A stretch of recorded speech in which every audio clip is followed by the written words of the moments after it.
uma palestra do diretor do LinkedIn lá em São Francisco uma vez, ele falou sobre isso, né, que eles conseguiram tracionar o Sales Navigator no momento que eles começaram a educar o vendedor, né? Então o diretor estava comprado, o gerente estava comprado, estava todo mundo comprado e achava fenomenal, porque na visão do empreendedor é muito claro que aquilo ali é o caminho, mas é uma ferramenta que não é fácil de utilizar e assim precisa realmente ter uma educação.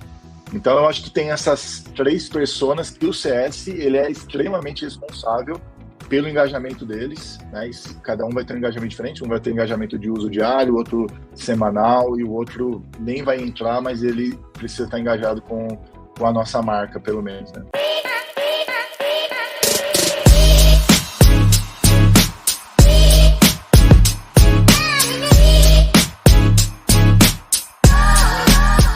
Fala, Diego, beleza? Fala, Matheus, tudo certo e você, cara?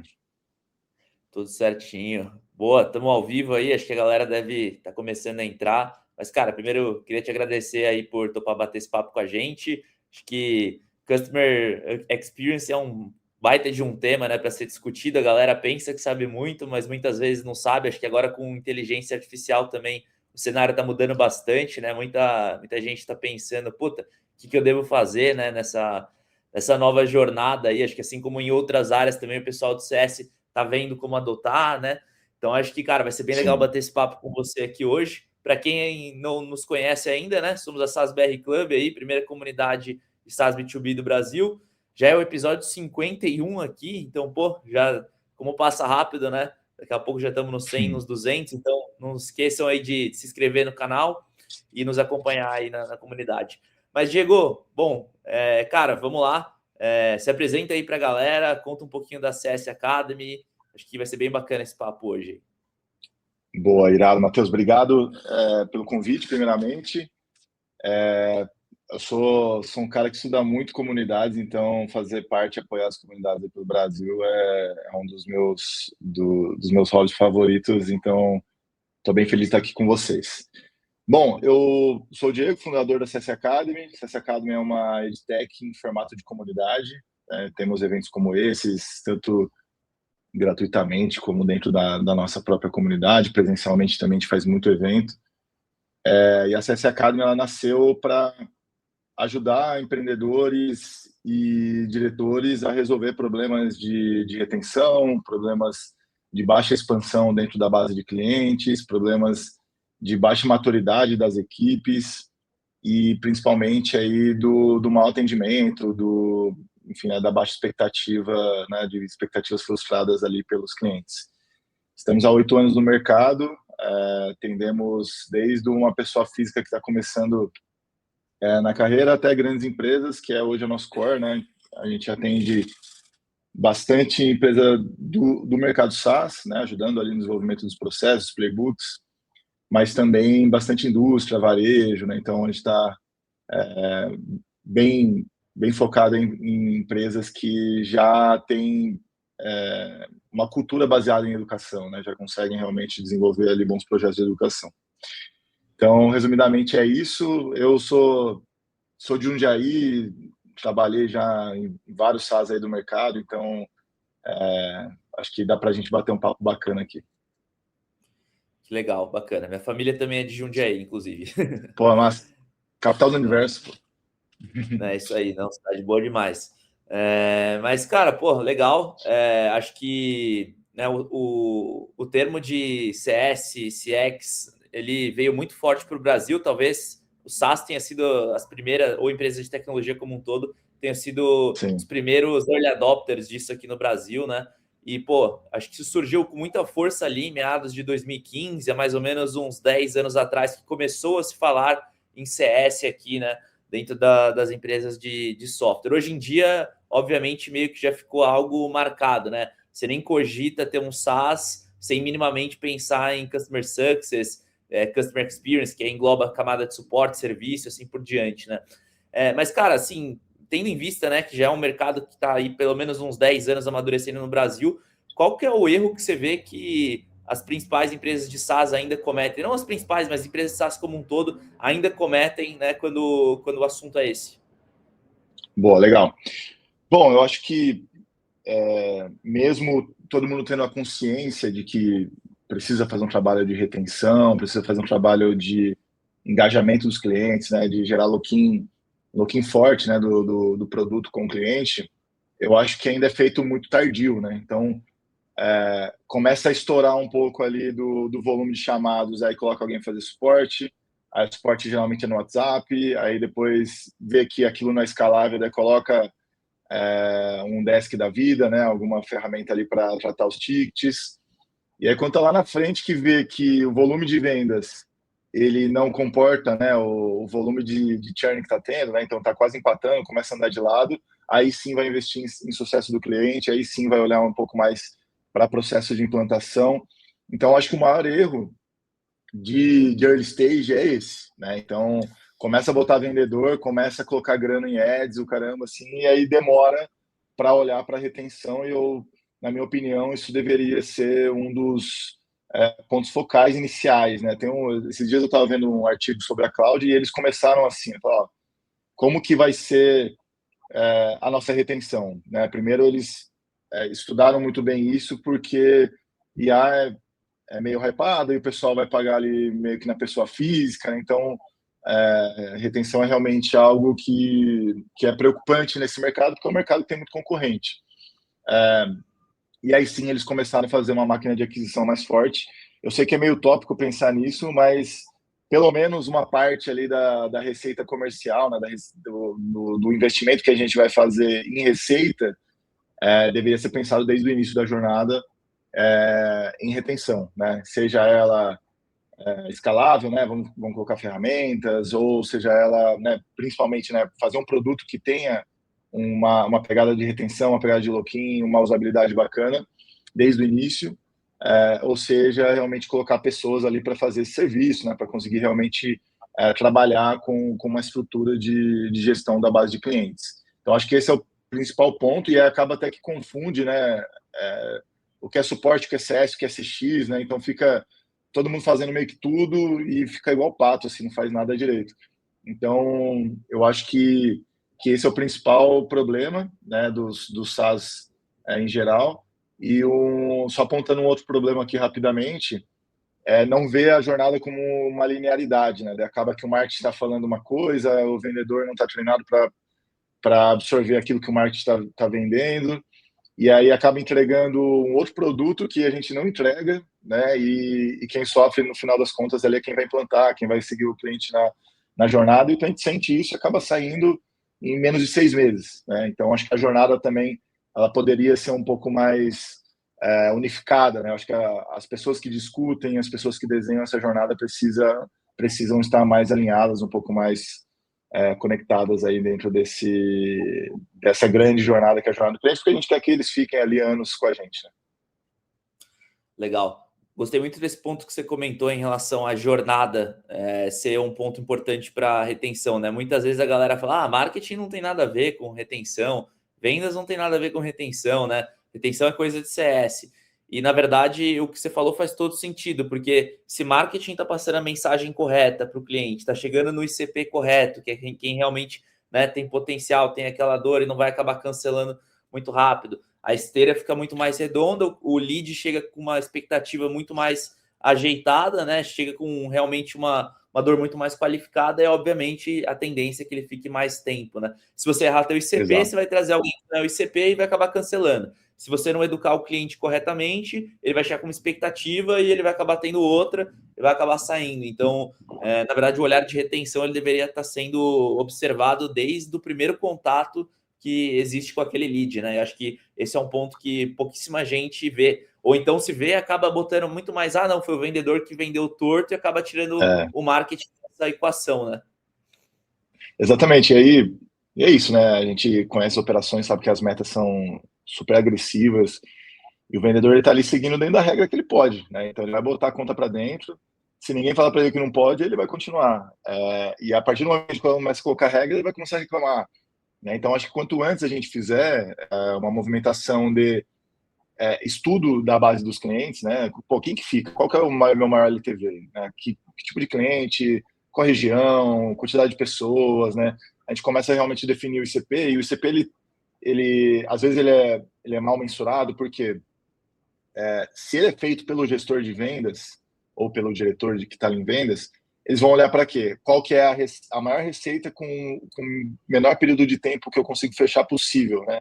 Então, geralmente isso é tratado como ICP, mas ICP, na verdade, é uma LTV. Qual é o volume de clientes que eu tenho com maior LTV aqui, o que eles têm em comum, né? Qual que é o segmento deles, qual que é o perfil do decisor, né?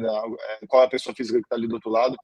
Aí sim a gente começa a definir o nosso ICP e entender realmente onde que o nosso produto tem fit no mercado, né? Porque acho que uma coisa é a gente falar assim, pô, beleza, vamos para o mercado novo, vamos para SMB, e isso ser tratado como um teste realmente, isso ser tratado como um desafio novo, algo que a gente está fazendo. Outra coisa é a gente dar uma continuidade no negócio que não está dando certo há anos, né? Então, pô, tem aqui uma camada de clientes que não está dando certo, clientes muito pequenos, que eles não têm muita adesão com o nosso produto, e a gente está insistindo nesse negócio aqui.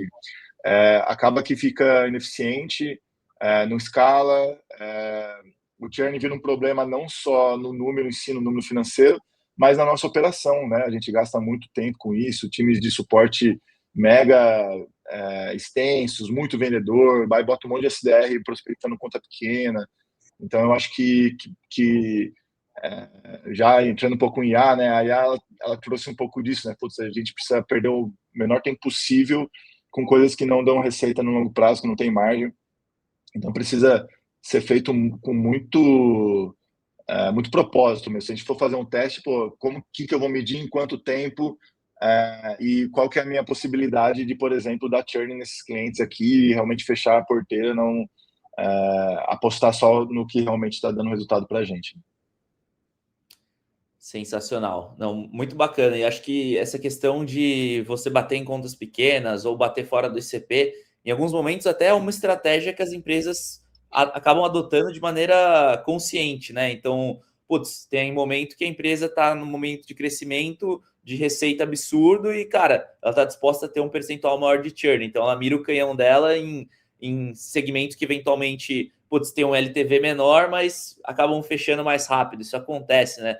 Às vezes você olha para a tua carteira quando você já tem uma empresa mais robusta e você olha, você tem um LTV totalmente diferente por segmento de mercado, por região, por porte de empresa, né? Aí depende muito da correlação, mas acho que esse ponto ele é super importante, né? Se você fizer um bom estudo de CP e você optar de maneira consciente por aí nesse CP que tem um LTV menor, beleza, pode ser uma estratégia, né? Mas muita gente faz isso inconscientemente, né? Acaba trazendo esse perfil simplesmente porque eu já vi esse caso acontecer, tá? Às vezes o marketing não supria a demanda que vendas precisava em termos de MQL, SQL, e aí vendas fazia o seguinte, não, então vou fazer prospecção própria, saia dando tiro para tudo quanto é lado, e acabar trazendo um perfil de cliente que não era tão bom, e aí, putz, quando foi fazer uma correlação lá com o time de CS da origem do churn, tipo, 70% da origem do churn estava vindo em cima da galera de prospecção própria de vendas, ou seja,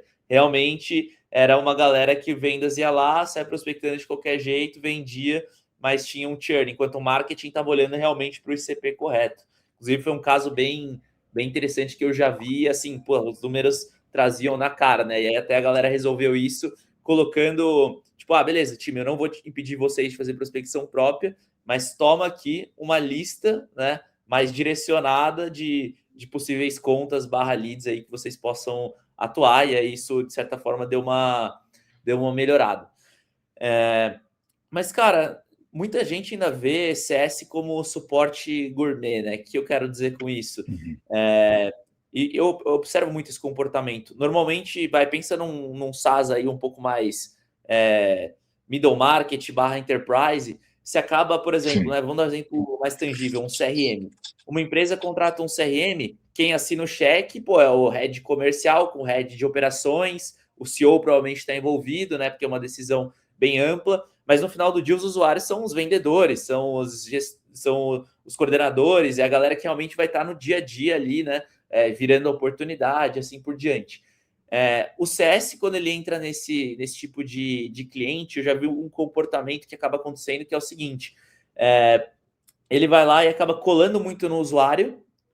No usuário, você faz assim, assim, assim, aí o usuário, qualquer dúvida, vai lá, manda para o CS, e o CS esquece de estabelecer uma relação estratégica com quem realmente contratou. Então, por exemplo, ter uma conversa, trimestral de ROI, alinhar bem as expectativas de implementação, ter aquela conexão de tipo, as coisas não estão andando, gestor, olha aqui, o time não está caminhando, e aí fica muito refém ali do usuário final, ou seja, o CS, o vendedor, ele vende para o estratégico, em algum momento o CS vai lá, cola no usuário, perde o poder de relacionamento que ele tem, e o churn acaba acontecendo justamente porque o usuário, cara, ele leva da maneira que ele quiser para a gestão. Então ele pode muito bem falar que o motivo de implementação não ter acontecido corretamente foi culpa do produto, e beleza, ele tira o dele da reta, é natural que isso seja feito, né? Qual que é a tua, na tua visão, né? Qual que é a melhor forma de você posicionar o CS nesse núcleo, né? Ele deveria ter uma visão para o usuário, uma visão para o gestor, o usuário é a responsabilidade do suporte, né? Lógico que cada cenário é um cenário, mas normalmente como é que você vê esse tipo de modelo operacional, né? Boa. Eu acho que geralmente, né, ainda mais nesse caso que você trouxe do middle, assim, ele vai ter essas duas funções, uma função mais operacional, uma função mais estratégica. Geralmente o vendedor, ele tratou com o operacional ali, né, com quem está o coordenador, o gestor, mas quem assinou no final das contas é a diretoria, né, ou dependendo do tipo de cliente, aí os próprios fundadores. E aí, o CS, ele acaba perdendo realmente o fio da meada, né? Então, ele nunca mais fala com esse decisor, nunca mais com a pessoa que está com a caneta na mão. E eu acho que esse é um dos maiores erros, porque a gente precisa revender o nosso software de tempos em tempos. Então, eu tenho ali um ganho operacional, por exemplo, ou um ganho em diminuição de custo, ou um ganho que realmente eu gerei mais receita para o cliente e tal. Então, isso o diretor quer ver de uma maneira muito rápida, muito fácil de visualizar, e esse é o papel do CSM, né? Então, ele precisa de alguma forma ter um encontro com essa pessoa, e dependendo do ticket dá para visitar, dependendo do ticket dá para trazer para um evento, dependendo do ticket dá para fazer uma call, só que pensando sempre que o tempo dessa pessoa é escasso, então assim, precisa deixar muito claro e gerar muito valor nessa agenda. E já trabalhei num lugar que era praticamente impossível chegar no diretor, mas a gente mandava um one-paper no WhatsApp dele, né? Então, o mês fechou e é isso aqui. Ali 4, 5 indicadores que ele gostaria que para ele vai fazer sentido, e para a gente ali casou e a gente conseguiu gerar valor. Então, é muito do canal da disponibilidade e realmente entender a persona, né? Então, essa persona ela precisa da informação, ela precisa sempre se manter comprada com a nossa solução. E aí a gente vai descendo, né? Quando a gente desce para a coordenação, para quem é nosso sponsor ali mesmo, quem está implantando, quem está evoluindo nas features, a gente tem realmente um fluxo, né?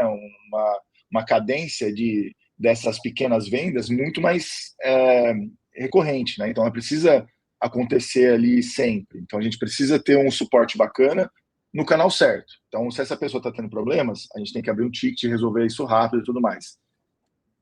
E esse é um problema que às vezes acontece em operações de sucesso do cliente, que o ticket começa a cair no WhatsApp do CSM, e às vezes o WhatsApp é até pessoal, então não tem escalabilidade nenhuma, e começa a ter muito problema realmente de gestão da informação. E aí, você quer implantar IA num projeto desse, já era possível. Então a gente precisa canalizar, né, criar um canal muito bom de suporte para jogar lá. Agora, o CSM com o coordenador, com o gestor ali, ele vai fazer calls mais frequentes para falar de implantação, para falar de produto, para vender um pouco do valor ali também que foi gerado, porque essa é uma pessoa influenciadora daquele diretor que está com a caneta na mão lá. E o usuário em si, né, nesse caso, falando ali dos vendedores que vão usar o CRM, é a mesma coisa. Quais são os recursos que a gente dá para um vendedor para ele usar bem o meu CRM? Então, eu tenho treinamentos, eu tenho uma academy dentro do meu SaaS, né? O que eu faço? Né? Eu vi até uma palestra do diretor do LinkedIn lá em São Francisco uma vez, ele falou sobre isso, né? Que eles conseguiram tracionar o Sales Navigator no momento que eles começaram a educar o vendedor.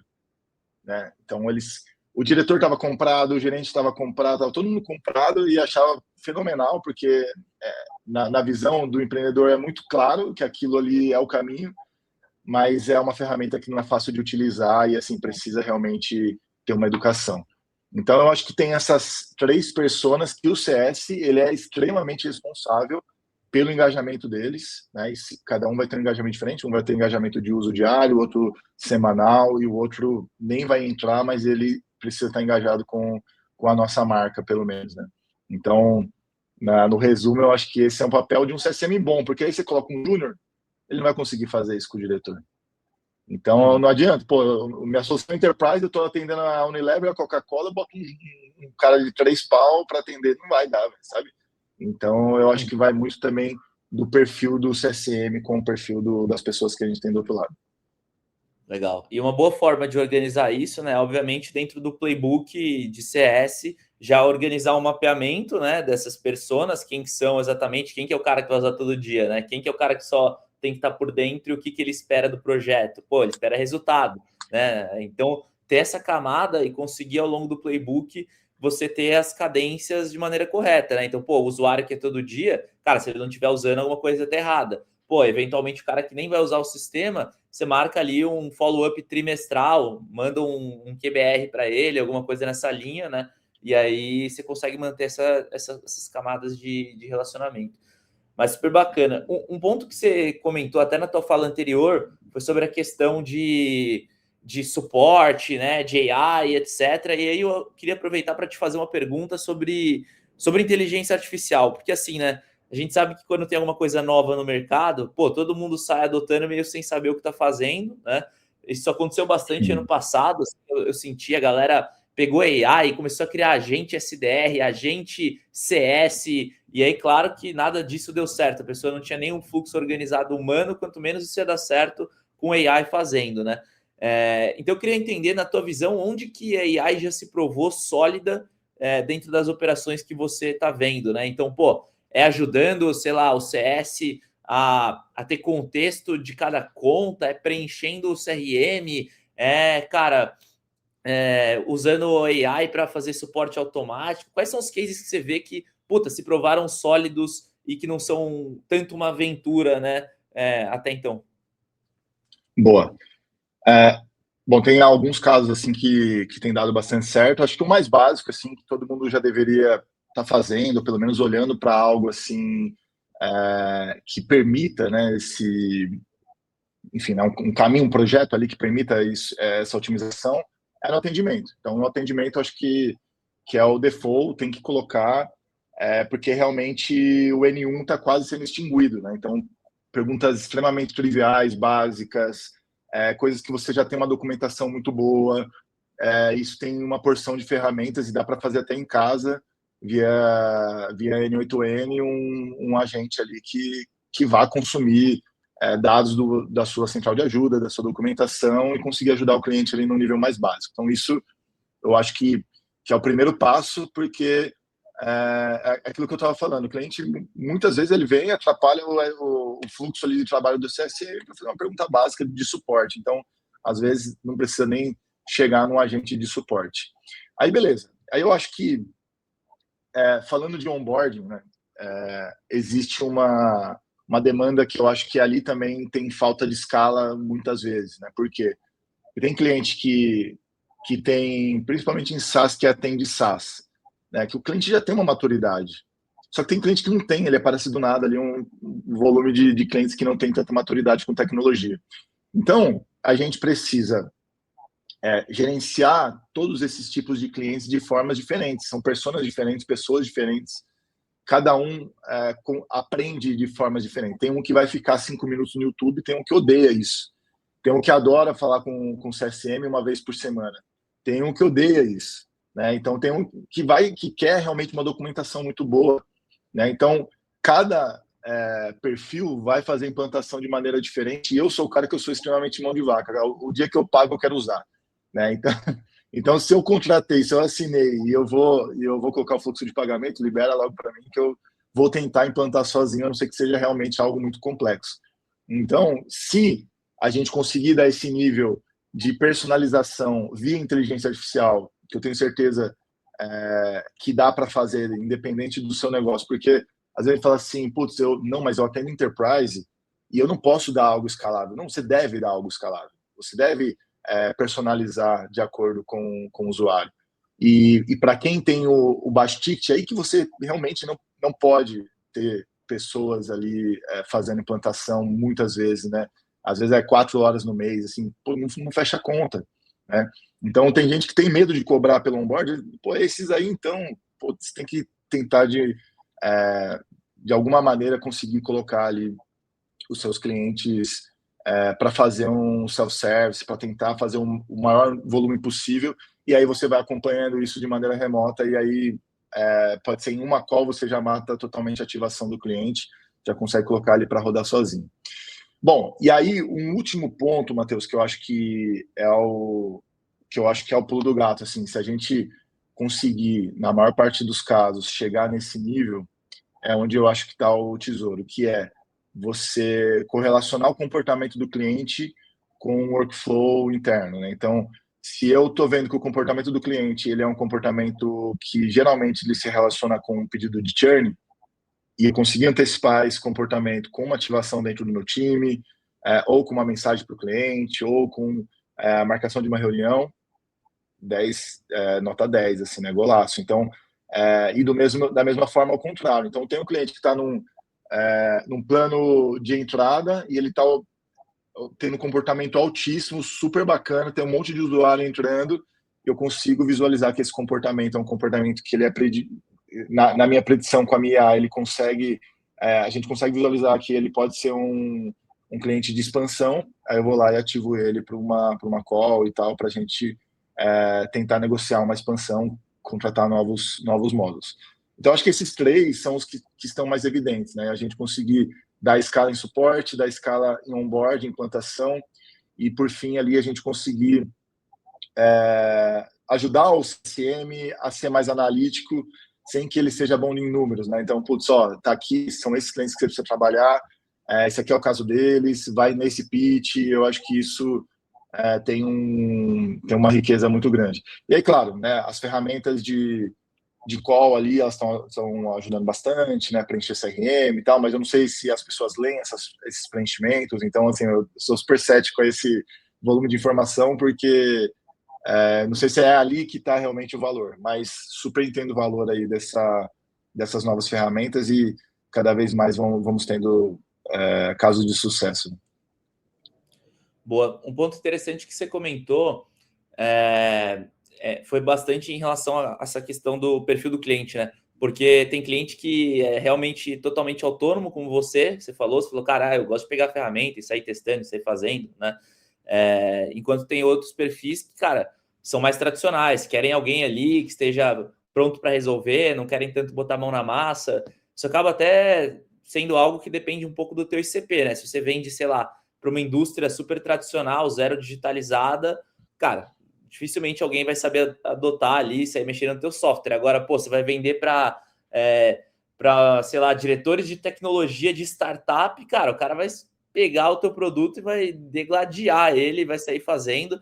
E eu acho que é importante também, né, o SaaS, né, pensar assim, putz, quais são meus perfis de cliente que eu posso ter aqui dentro e até viabilizar talvez fluxos de atendimento um pouco diferentes, né? Tipo assim, porra, o caminho que você falou, tem gente que fica 5 minutos no YouTube, tem gente que não faz isso nem a pau, né? Mas você conseguir dar algumas alternativas para o cliente de acordo com esse perfil pode te ajudar a tirar um pouco a carga de CS, né? Então, pô, quem é autônomo, tem um caminho aqui para você com documentações mais profundas.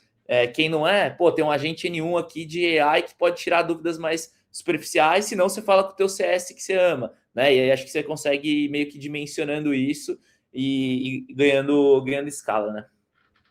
E dedicar o CSM para relacionamento, né? Para coisas realmente que importa o olho no olho.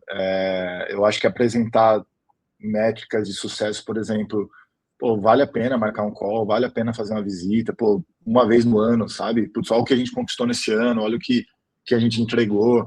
E aí você vai no presencial, chama o cliente para o escritório, ou faz um evento ali para 50 clientes e mostra alguma coisa, esse olho no olho retém muito, vende muito, e independente do tamanho do ticket, eu sempre recomendo, porque até vi um dado ontem, não lembro qual que era, mas era uma empresa brasileira falando disso, né? A taxa de conversão do presencial, ela é gigante, né? E eu acho que a pandemia, vejo sempre o copo meio cheio. Então, assim, a pandemia deixou isso oceano azul para a gente, porque ninguém está indo visitar o cliente. Então, assim, cara, para quem está visitando, está realmente conseguindo fazer algum nível maior aí de relacionamento, né? Total, total. Cara, se você tem uma operação mais enterprise, né, não precisa ser o key account do key account, mas se você tem uma operação já com ticket relevante, acima ali dos seus 10 mil reais mensais, por exemplo, e não está fazendo nenhum tipo de interação presencial em momento nenhum, você está deixando dinheiro na mesa, né? Seu CS deveria estar visitando o cliente, deveria estar promovendo um jantar. Aí, claro, depende muito do seu ticket e tudo mais, do nível de relacionamento potencial da conta, mas esse olho a olho que você falou, ele faz toda a diferença. E aí, mudando um pouco de assunto aqui, né? Quando a gente fala de CS, sempre tem uma boa discussão em cima do assunto de comissionamento, né? Então, pô, beleza, né? Como é que eu vou comissionar o meu CS? Né? Eu vou direcionar a meta dele por retenção, vou direcionar a meta dele por upsell, né? E uma coisa que eu já percebi, né? Tanto na minha operação quanto outras operações que eu já passei, é que, cara, se você coloca o CS muito atrelado à retenção, ele vira um chorão. Ele, puta, só quer reter, tem medo de falar com o cliente, não quer oferecer nada novo, fica aquele relacionamento tipo, puta, o cliente pediu alguma coisinha, às vezes até se sente vendido, abraça tudo, já se põe numa situação ali que às vezes ele poderia falar, não, cliente, ó, é melhor fazer desta forma, mas o CS tem até medo de fazer isso, porque o cliente pode acabar cancelando, né? Mas também se você coloca muita expansão, às vezes ele vai focar só em contas que realmente tem potencial de expandir e vai ignorar as outras. Como é que você vê esse equilíbrio, né, para ele se tornar algo, pô, sustentável para a empresa, né, e interessante para o CS também? Legal, essa pergunta é mega interessante, Matheus, porque é exatamente isso que você disse, é um cobertor curto danado, assim, né? Você coloca ele para expandir, ele tá nem aí para quem tá cancelando, e o contrário é a mesma coisa. Eu tenho uma métrica que ela é um pouco mais madura, assim, né, para operações mais maduras, que é o NRR, né, que é o Net Revenue Retention.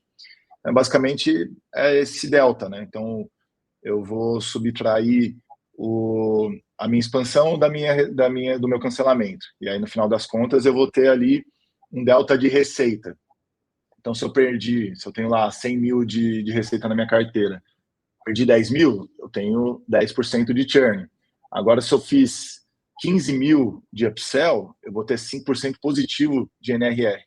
E aí a gente começa a ir atrás realmente no número positivo, né? Quando a gente mede o churn, a gente vai atrás do churn negativo, né?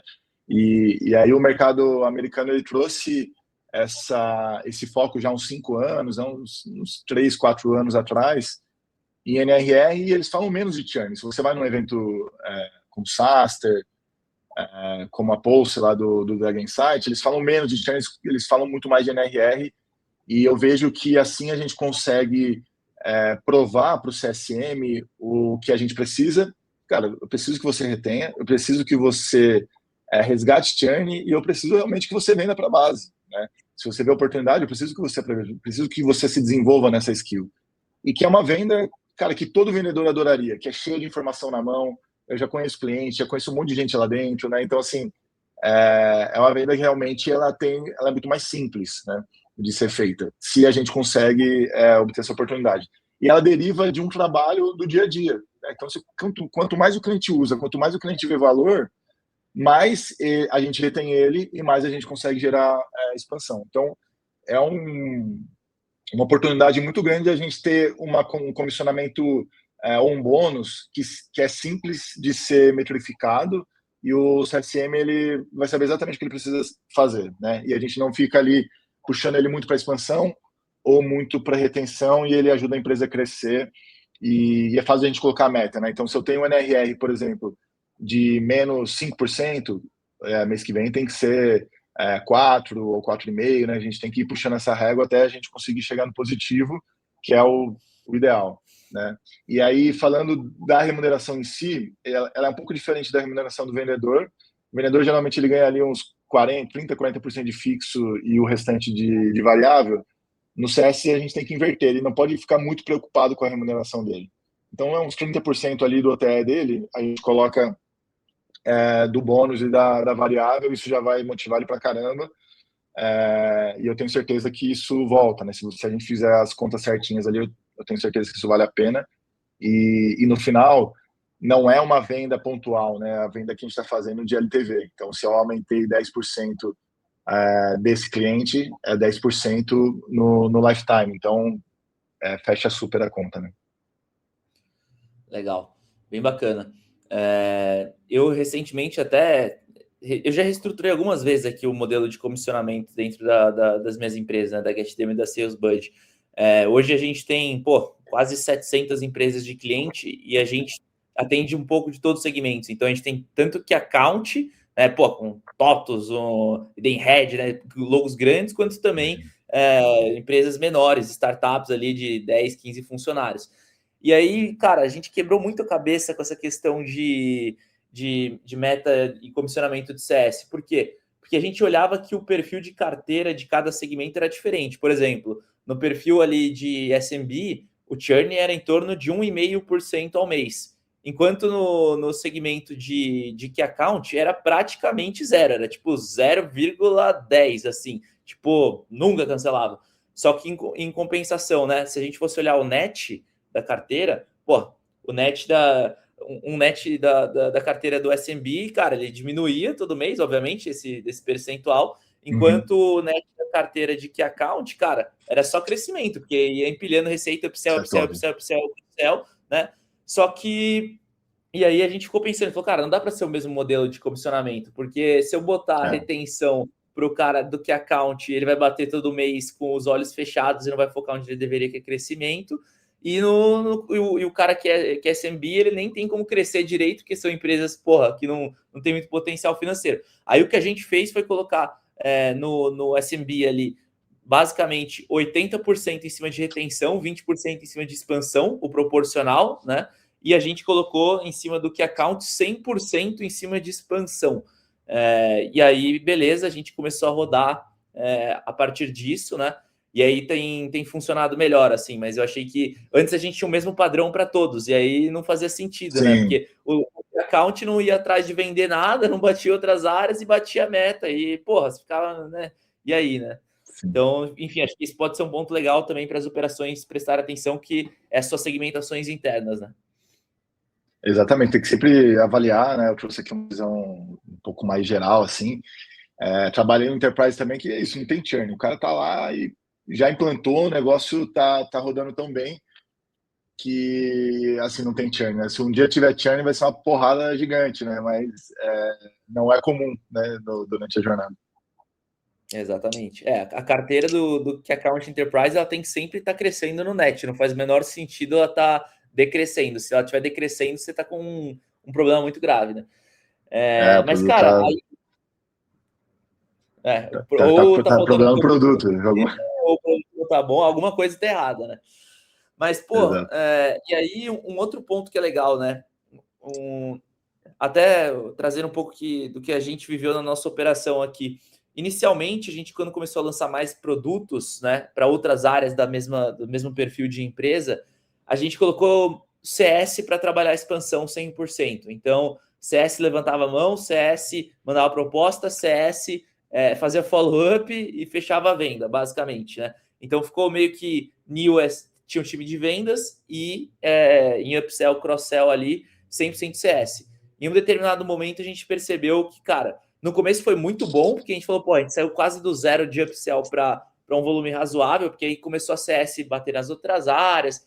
Só que a gente começou a perceber que tinha um nível de conversão muito baixo, porque ele não sabia fazer follow-up direito, ele não era tão comercial, não tinha closing power, ficava um pouco amarrado, né, as oportunidades que eles colocavam. Eles iam muito no lado de tirar pedido, então eles não estavam batendo em outras áreas proativamente, porque nem era o core deles fazer isso, principalmente em contas grandes.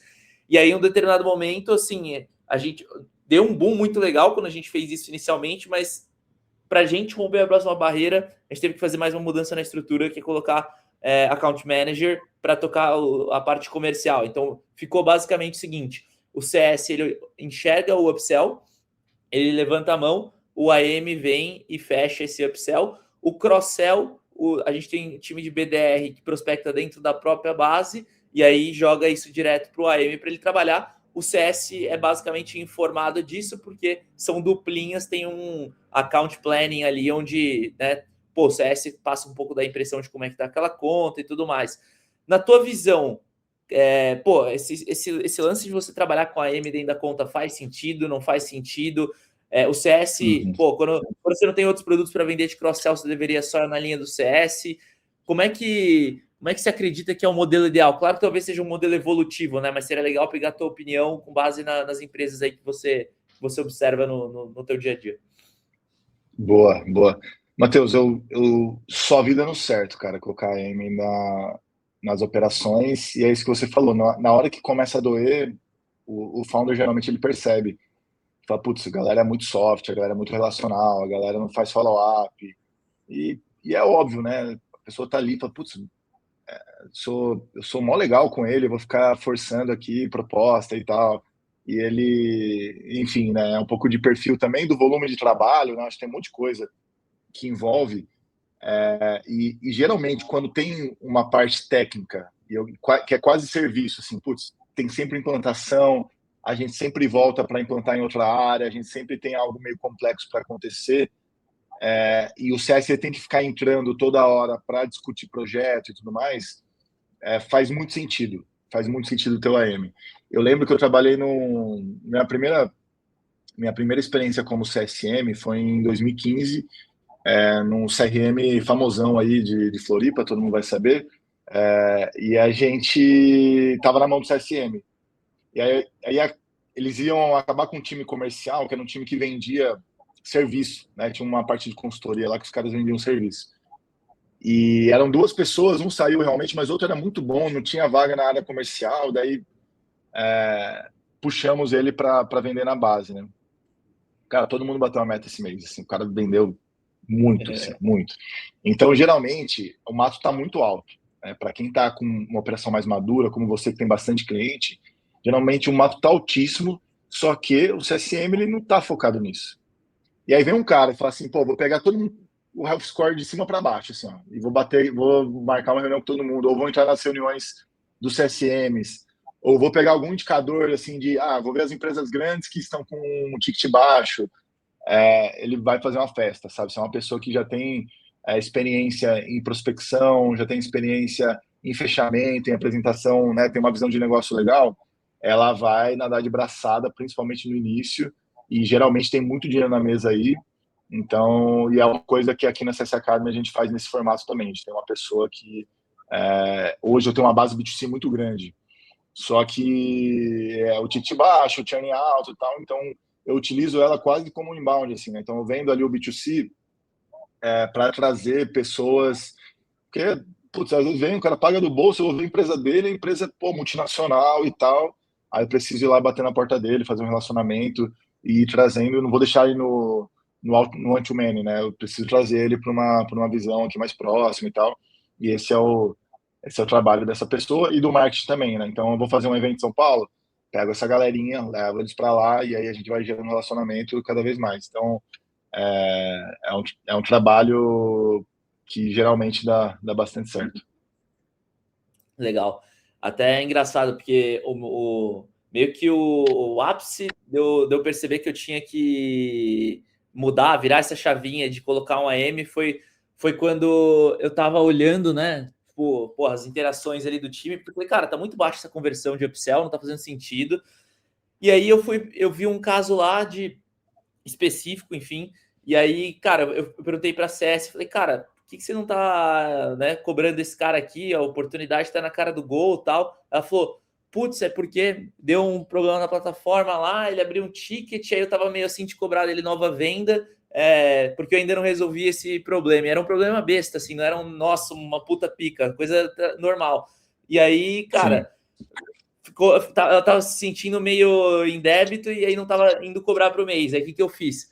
Isso era dia de fechamento, né? A gente estava todo mundo. Aí fui lá, fui lá, dei um toque, não sei o quê, ainda perguntei se está tudo certo. Cara, não, pô, vamos fechar, não sei o quê. Tipo, eu troquei uma ideia ali, fechamos. Era simplesmente assim, o closing power mesmo, porque o CS estava misturando duas coisas e achava que uma coisa estava competindo com a outra e não estava, o relacionamento estava tudo certo, não tinha problema nenhum, né? Mas, enfim, era o que se criou ali na situação, e aí eu falei, cara, não dá, tem que ter um AM, e legal você ter falado isso, nunca vi uma operação que não deu certo com AM. É bem bacana isso, reforça, acho que o que eu tô vendo agora também. Porra, e aí, pegando um gatilho até desse exemplo que eu falei, né? O CS, muitas vezes, ele tem medo de bater de frente com o cliente, mesmo quando ele sabe que o cliente tá errado ou o cliente poderia fazer de uma forma melhor, né? Eu sinto que o CS, às vezes, ele tem, principalmente os mais júniores, um pouco de medo de se mostrarem especialistas, né? Então, pô, o CS está vendo o cliente implementar todo dia. Pô, ele deveria ter o poder de chegar para o cliente e falar assim, cliente, cara, eu sei que você está pensando dessa forma, mas, de repente, talvez se você ir por esse caminho seja mais fácil, mais rápido, mais eficiente. E aí eu sinto que os times acabam ficando um pouco vendidos. Eu tenho muito CS Júnior no time aqui também, e eu vejo que sempre acontece esse problema. Tipo, qualquer coisinha que acontece lá, o CS já vai pro time de dev e tipo, acha que o cliente vai cancelar e vira uma situação gigante. Exato. E aí, porra, o que eu ia te perguntar, né?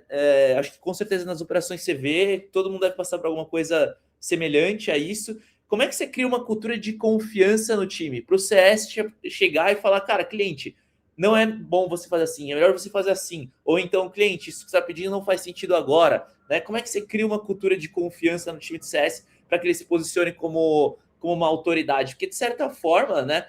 Eu, pelo menos, tenho esse feeling. Quando o CS ele está sempre ali, assim, ó, fazendo assim para o cliente, ele até perde um pouco o respeito. O cliente acaba até extrapolando em alguns casos. Sim, com certeza. E acontece em toda a casa, né? E eu vou até trazer um caso aqui que no começo acontecia muito, virou até um mantra, né?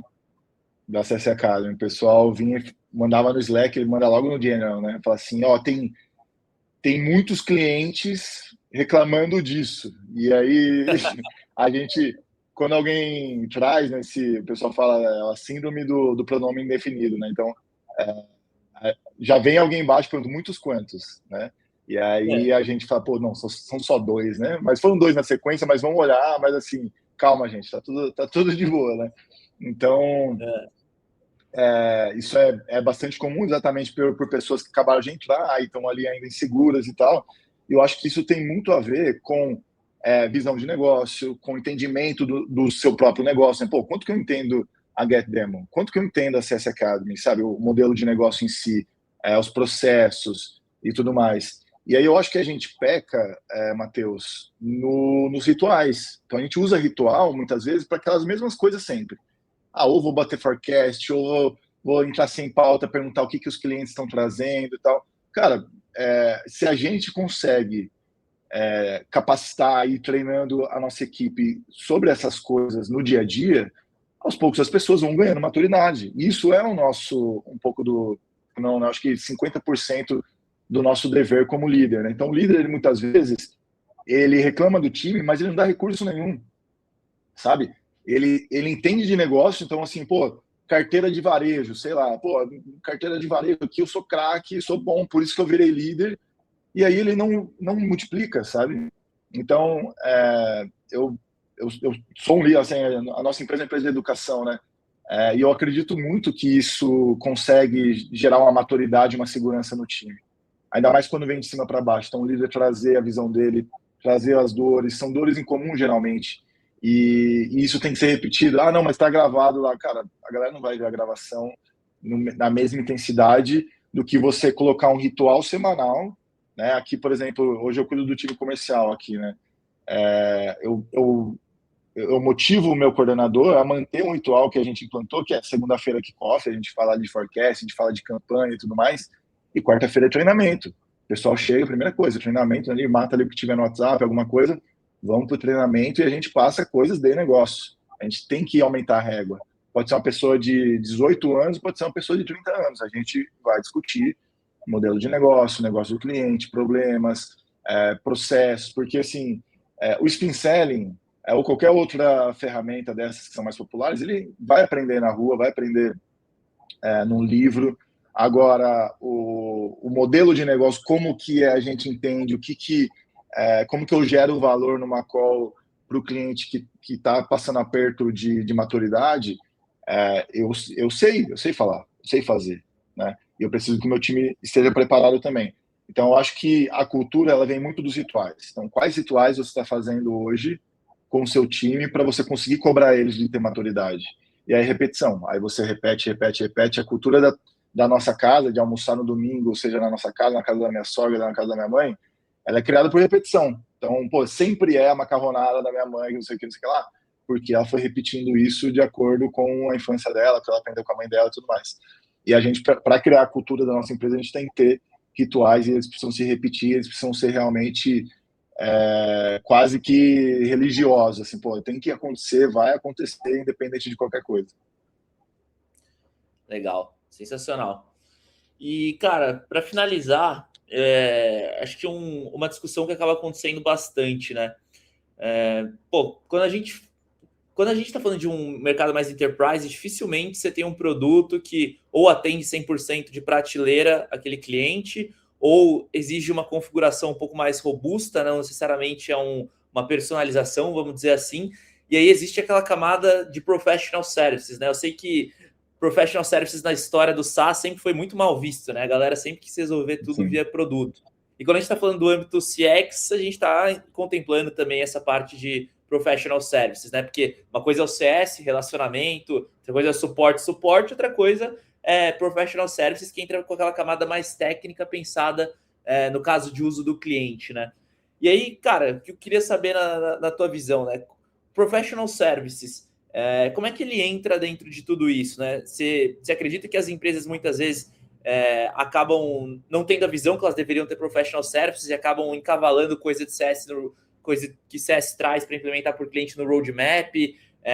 Quando que uma empresa deveria ou não ter professional services para apoiar o time de CS? Porque muitas vezes o time de CS fica sem autonomia e não consegue fazer uma implementação correta, né? Como é que você vê o papel hoje desses times de professional services atuando, né, dentro do SaaS B2B? Legal, é bem polêmico mesmo, porque dizem que diminui o valuation, né? Tem umas lendas aí. Mas, cara, assim, eu trabalhei já em SMB e Enterprise. No Enterprise, eu não vejo saída. Na minha carteira, eu tive BRF, tive Samsung. O cara está acostumado a ter gente fazendo por ele, né? E bem cobrado, eu acho que não tem problema. Se isso for uma definição, uma decisão que vai levar a gente a ter um produto mais completo no futuro, que a gente vai utilizar a IA, por exemplo, para diminuir o serviço e tal, que seja. Mas muitas vezes, eu acho que a gente perde vendas, tenho certeza que a gente perde vendas porque a gente não coloca uma camada de serviço, principalmente no começo do negócio. Então, eu vi uma vez um VC falando assim, né? Quando é serviço que é virar SaaS, não dá certo. Cara, tem várias que deram certo, conseguiram fazer exit e tal. Então, assim, eu acho que quando a consultoria ali virou software e eles têm já uma carteira bacana, já conhecem muito do mercado, a chance de dar certo ela é igual ou maior, com certeza absoluta. E aí tem vezes, outros casos, que a gente vai lá, lança, acha que o nosso produto ele é perfeito, que não vai precisar de serviço para implantação, vai lá, a gente começa a gastar um dinheirão fazendo implantação e a gente não nasce cobrando. E aí, quando vai cobrar, o mercado estranho. Então, assim, eu acho que tem que cobrar pelo comprometimento, pelo tempo, realmente para pelo menos se pagar. E muitas vezes a gente não tem opção de cross-sell ou de upsell, exatamente porque a gente não tem professional service, né? Então, coloca, testa, tenta implementar alguma coisa, porque muitas vezes você vai evitar churn. O cliente está saindo porque ele vai para um maior que tem. Ou ele não comprou de você porque o outro tem, né? Então, realmente ficar sempre atento ao mercado. Eu vou dar um exemplo nosso aqui. A gente não dá consultoria de sucesso do cliente, a gente não implanta. E é uma coisa que eu tive que montar um programa de parceiros que eu consigo embutir na minha proposta. Então, eu vendo como ser sacado, embuto na proposta, coloco ali, seja um mentor, um consultor, que vai ajudar na implantação, porque, de fato, o que o meu cliente quer, que é aprender, às vezes ele não vai ter tempo de fazer. Então, o cliente chega, ele quer aprender, ele vai aprender comigo, mas eu preciso colocar ali um mentor já validado, consolidado aqui na CS Academy. E aí, ferramenta também. Eu quero colocar uma ferramenta como a GetDemo, quero colocar uma ferramenta como o SysData, quero colocar uma ferramenta como o Zendesk. Eu preciso ir criando essas parcerias para que a gente consiga entregar um pacote legal para o nosso cliente, né? Então, a CS Academy tem um alcance bom, então eu preciso ter soluções que sejam completas para o meu cliente. E esse é um trabalho que eu demorei muito, inclusive, para abrir os olhos, né? Então, eu acho que via parceiros ou via uma camada de serviço interna, tem que ter, né? Senão a gente acaba deixando dinheiro na mesa ou perdendo tudo que tinha como potencial ali. Concordo demais. E acho que, assim, a questão do valuation que falam, né? É existir uma. Cara, tem que existir um percentual saudável. Se você tiver uma receita de 90% de serviços, obviamente vai afetar teu valuation. Agora, se tua receita for 80%, 90% em cima de produto SaaS e 10% em cima de serviço, tá ótimo. E serviços tem que ser isso mesmo, tem que ser uma camadinha que é. Cara, às vezes é o que você falou. Puta, o cliente para comprar falta fazer uma integração com o sistema próprio que ele tem. Porra, você põe uma camadinha de serviços ali, gera um lock-in que ele nunca mais vai sair. Um outro ponto que você falou, antecipação de roadmap, inovação. Vou dar um exemplo. Quando a gente lançou a Sales Bud no mercado, cara, cada hora vinha um cliente com um CRM diferente querendo integrar com a gente. Obviamente, a gente no dia 1 não ia ter integração com 70 CRMs de todas as formas por tela produtizado. O que a gente fez?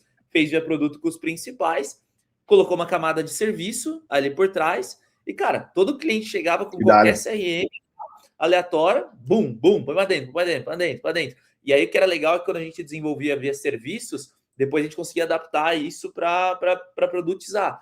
E aí foi muito bacana, porque inicialmente os concorrentes eles estavam muito assim, não, eu integro com esses dois, e meio que chutavam o cliente que não integrava, né? E a gente, cara, falou, não, a gente vai comprar essa briga, vai ter uma Traz aí camada que a de gente serviço, faz. traz que a gente faz. E, cara, a gente decolou muito por conta disso, principalmente em que account. Assim, às vezes o cliente chegava, eu tenho um sistema próprio, eu tenho um data lake que eu quero que vocês enviem os dados. Beleza, manda, a gente faz, entendeu? E aí nessa você já ganha o cliente. Então, bem legal Os tua caras não visão mudam aí. de pagar, né, Matheus? Os caras querem pagar, assim, só querem tirar da mão deles, né? E dá-lhe, bora fazer. Exatamente. Porra, mas animal, Diego. Super, super bate-papo aí. Acho que a gente passou por vários problemas aí que a galera enfrenta no dia a dia. E o que é legal é que o que a gente falou não é coisa de empresa que está começando agora. Cara, tem um monte de empresa grande que passa por todos esses problemas aí que a gente falou, desde comissionamento, questão do CS ter confiança, né? Tudo isso acho que são coisas que todo estágio de empresa de SaaS vive. Então, cara, queria te agradecer demais aí pelo bate-papo, foi super bacana aí. Estaremos presentes aí no teu evento também, acho que vai ser bem legal aí. Legal. Se quiser dar uma mensagem final para a galera aí, convidar o pessoal para ir também, enfim, acho que pode ser bacana. Legal. Massa, gente. Bom, conexão aí comigo no LinkedIn. Eu vi até que o Screener deixou eu mandar para minha audiência, já integrei aqui e eu acho que deve estar no meu LinkedIn ao vivo também. Eu escrevo sobre experiência do cliente, sucesso do cliente praticamente toda semana, tenho bastante conteúdo, sei que o Matheus também tem bastante conteúdo sobre SaaS lá. Diego Azevedo, né, o meu LinkedIn. No Instagram eu posto algumas coisas também, sempre que eu posso, que eu consigo. E a CS Academy, só procurar a CS Academy no Google, no Instagram, no LinkedIn também, que a gente tem bastante conteúdo, tem conteúdo gratuito, tem planos que partem aí de R$100 e que vão até MBA pós-graduação que a gente tem aqui, programas in company, programas B2B aí dentro da nossa plataforma. E o Customer Day, que o Matheus trouxe aqui, é um evento nosso que acontece em agosto, lá no Transamérica Expo, esse ano aí para umas 3.000 pessoas. Teremos aí uma feira de negócio super bacana, com bastante tecnologia. Não sei se vai ser os Bud ou vai Get Demo, mas vamos receber o Matheus lá com a gente e espero que realmente a gente consiga continuar crescendo aí nesse impacto de levar a palavra do cliente para o mercado do SaaS. Sensacional. Diego, valeu demais pelo papo. Obrigado aí, pessoal, que nos assistiu até agora. E vamos para o próximo episódio aí. Valeu. Até mais. Valeu, Tchau, tchau, tchau. tchau.